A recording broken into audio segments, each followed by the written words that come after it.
Find Out Why interviews Imran Ahmed, the founder of the Center of Countering Digital Hate, a London-based advocacy group that counters hate speech and individuals from spreading their narratives at major social media outlets.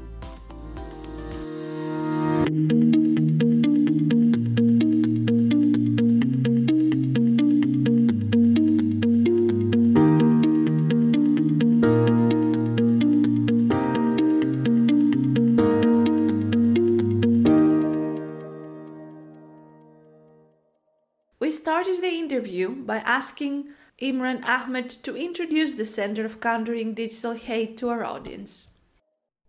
The Center for Countering Digital Hate was set up to look at the ways in which identity-based hate and misinformation is not only being spread, but it's being used by fringe political actors to, in alliances, to give them new audiences and a new capacity to reach parts of the public that they hadn't in the past.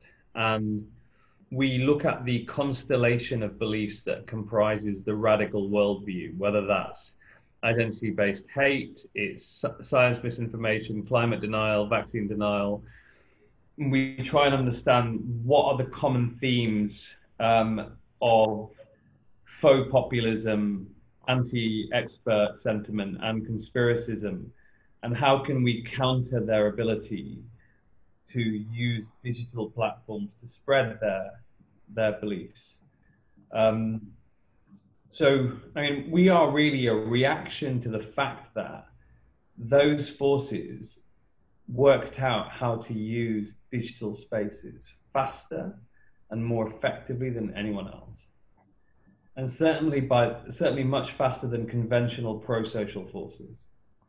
And we are, in one respect, a reaction to them, in that they push a counter-enlightenment set of ideals, intolerance instead of tolerance, misinformed opinion rather than scientific fact, and we are the counterforce for those Enlightenment ideals of tolerance and truth. So the fake news industry, is it coordinated by certain actors, or it doesn't have a structure? Like any industry, there's multiple players who aren't necessarily coordinated, but they exist because there's a market for it.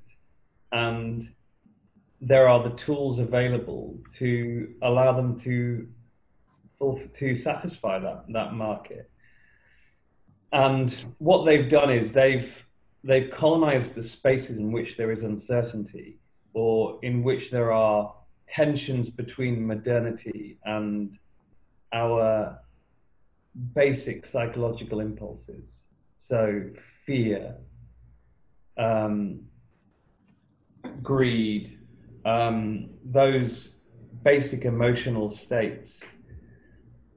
They create myths and spread those myths in order to resolve people's tensions and to give them a satisfaction that they aren't getting from other solutions.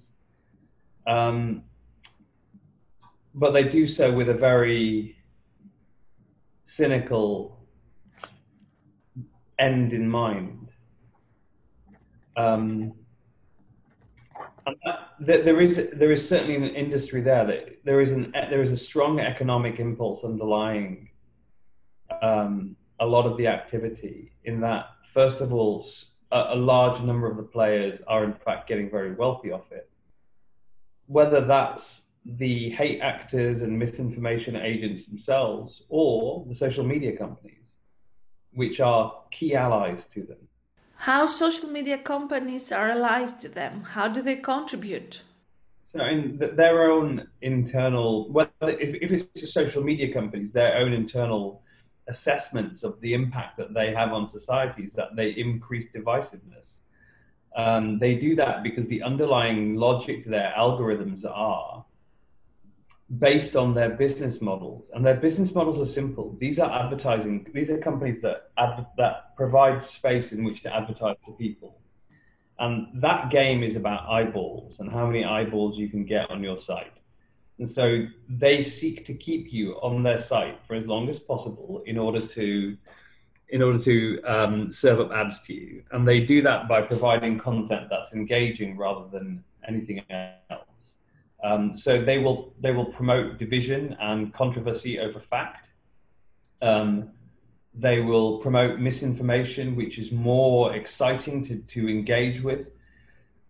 When someone says something that's wrong, they rely on the fact that a very strong human instinct is to correct them, to argue your values, to find it an assault upon you as a person and what you stand for. And so what they do is they increase the amount of tension, and because that's what keeps people on the site. They promote that. So no one sees a timeline anymore of the tweets of the people they follow. They see an algorithmically constructed list of content that has the highest likelihood of keeping them scrolling down. And that algorithm is based on the logic, well, how do we keep them scrolling down? Keep them excited and angry. And that's what will keep them looking down and scrolling further and give us more time to serve them ads. Is there a way that big techs can be held accountable? Well, I mean, holding them accountable, we've argued that advertisers have a special capacity and moral duty to do so, given that they benefit from those platforms and they are their only customers. You and I, we are not the customers of Facebook or Google or Twitter. We are their product.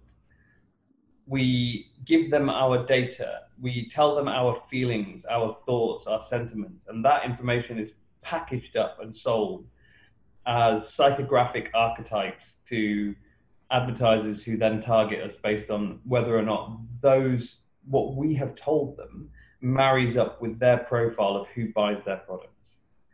And that's why advertisers, have access to an incredible tool, but they have a particular capacity to change the way that tool is created and the way that the content that's produced that's promoted on there, and what those spaces are like to interact on. And for too many people, those spaces are toxic. So it's up to advertisers. Do they want their brands to essentially be known for selling through doing business with these incredibly toxic spaces? But anyone can advertise on platforms such as Facebook or Google, even the average user.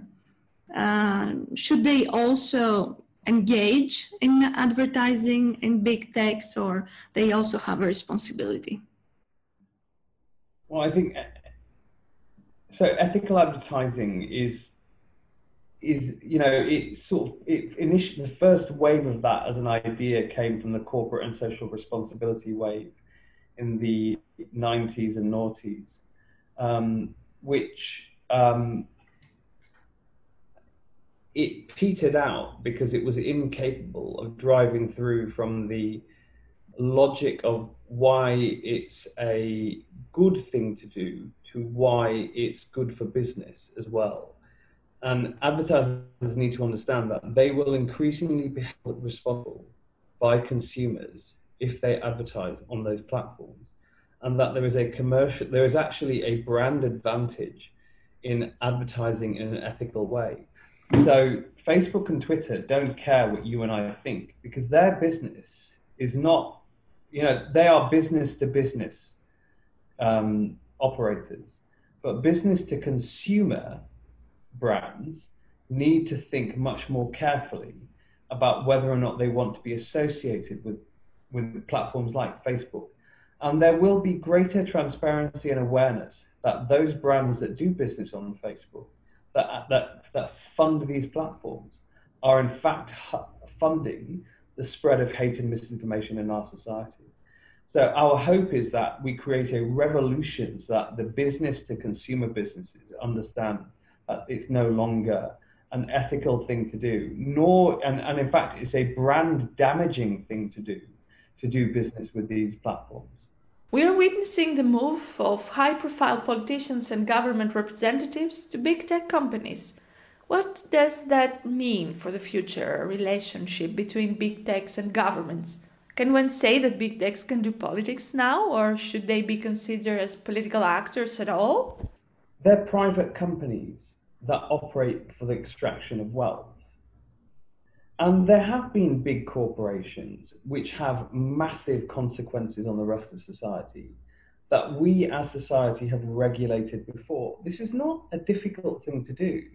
Think of financial services. Think of big energy.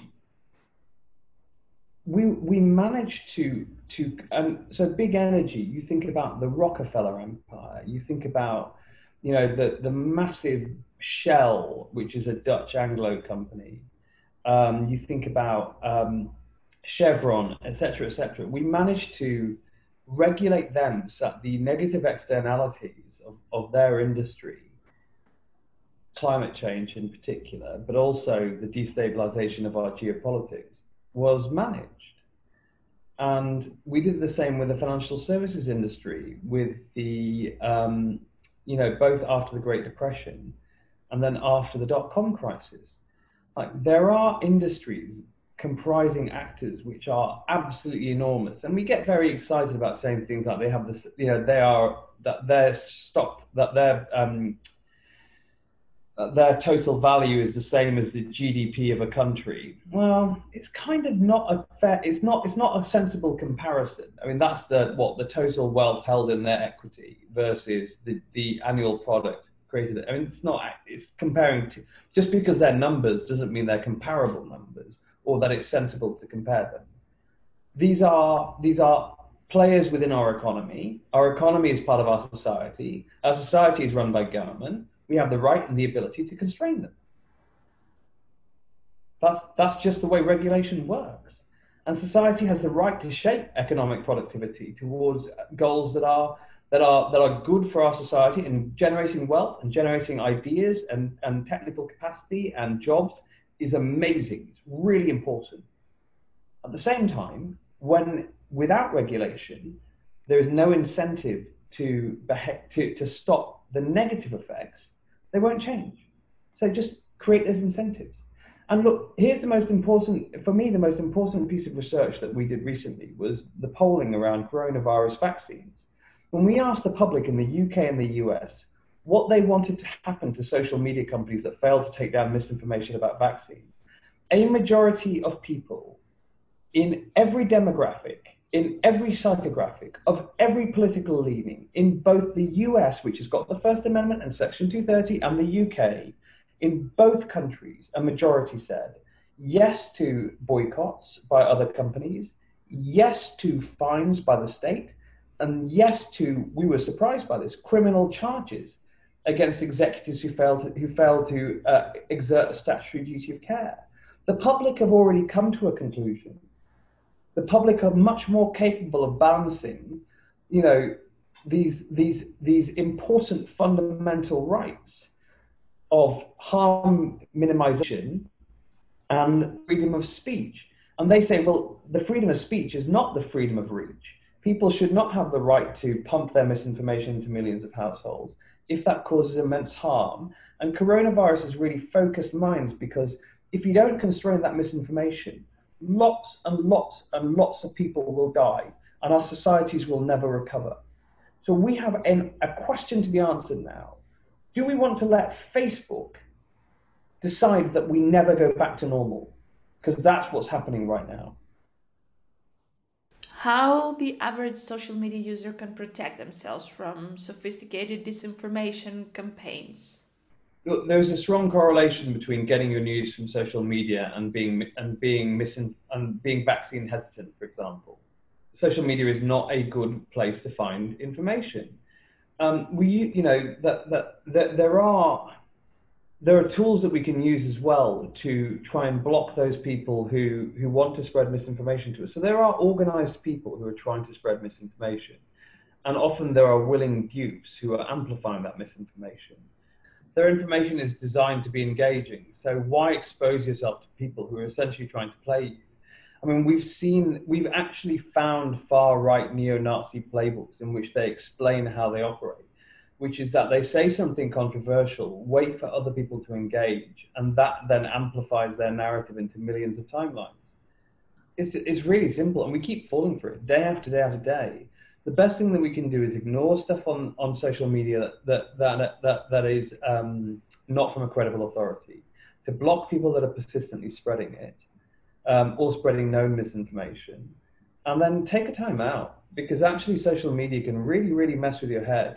Having something come from someone that you know that is wrong can really, and it triggers impulses in us. We are human beings. We want to be liked. We don't want to upset people. We don't want to disagree with someone we love and care about.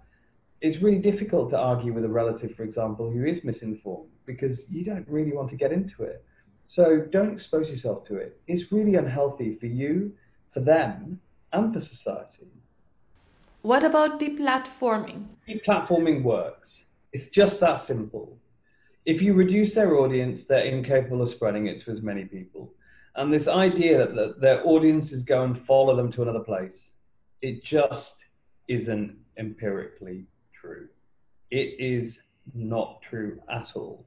That has been shown in counterterrorism studies of how Al-Shabaab and ISIS, when they were deplatformed, had to spend huge amounts of effort reconstituting their networks and never could without the algorithmic amplification of YouTube and Twitter and everyone else.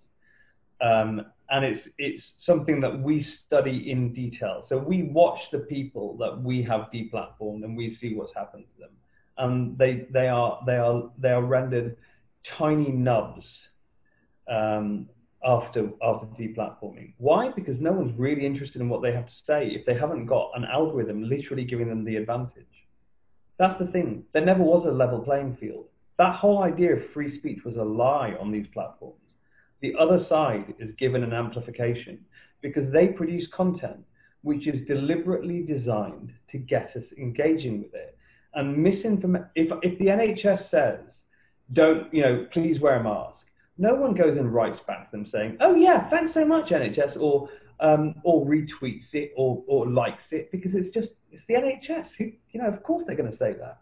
If someone says something like, don't wear a mask, 1,000 people will descend and say, no, that's rubbish. And what you do then is you give the advantage in the algorithm to misinformation over good information. It's just that simple. What is the role of traditional media in digital platforms? Can one claim that they are gatekeepers of information? I think the traditional media is changing, and it's right that it does change. But the traditional media was never just about the gatekeepers who decide who goes on and who doesn't. It was also more fundamentally about a value set. The revolution in journalistic ethics.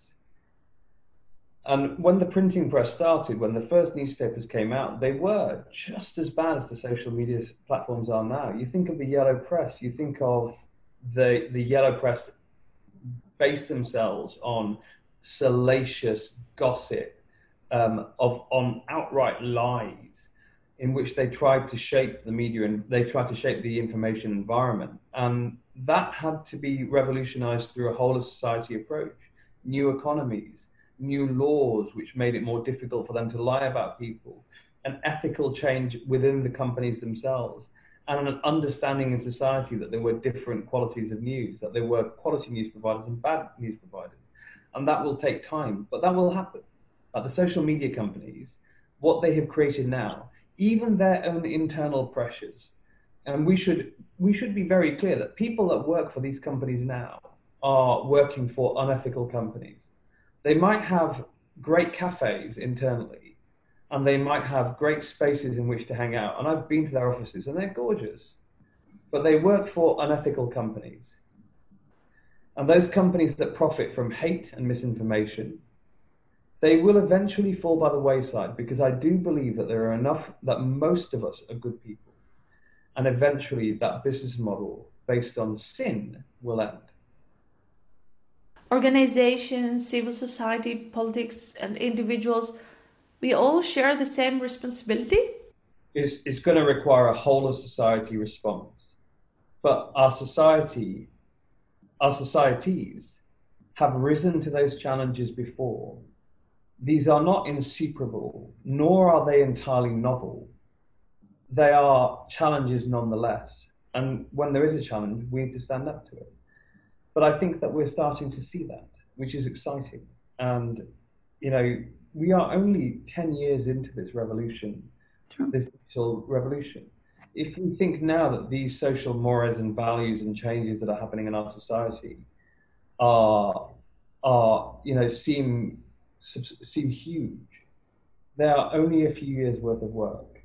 And to reshape it to a place in which we can make it a healthier economy around digital communication space, it will take time, but it will not be. It's not something that cannot be conquered. And regardless, I mean, the next technological revolution will happen. And so the challenges of this technological revolution, we need to get it right now, because there are bigger and bigger changes happening, which will present even greater problems for us. What is the campaign that you're currently working on? So the two things that are most important for us right now are our Stop Hate for Profit campaign, which we are part of the coalition of groups alongside the Colour of Change, the ADL, Common Sense Media, and Sleeping Giants, which is trying to persuade advertisers not to advertise on social media companies that aren't taking action against hate and misinformation. And the second is our Stop Funding Fake News, which is about persuading advertisers not to let their adverts appear as a result of Google's ad network on fake news sites that push hate and misinformation and pretend to be real news sites. And that's one of our most important campaigns and one of our most successful. This was Imran Ahmed.